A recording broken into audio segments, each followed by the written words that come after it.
In this video, I'm going to be walking you through how to cancel Opay card. So let's say you are not interested in using the Opay card or Opay ATM again. So the next thing you want to do is just to cancel it.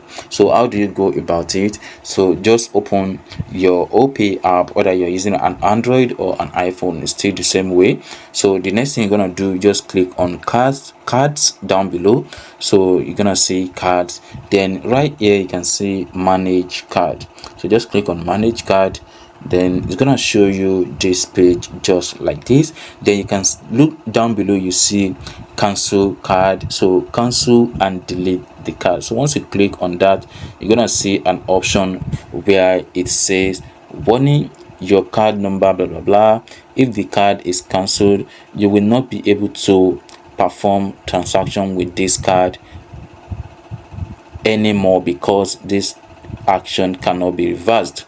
You will be charged at least 1,000 naira for a new card. Then you can actually state your reason why you actually want to cancel the card. So let's say card is stolen or lost, card damage, account compromised or other. So just select the best option for you, then click on confirm. Once you click on confirm, then you can click on cancel card. Then you will be able to cancel your Opay card or Opay ATM without any issue.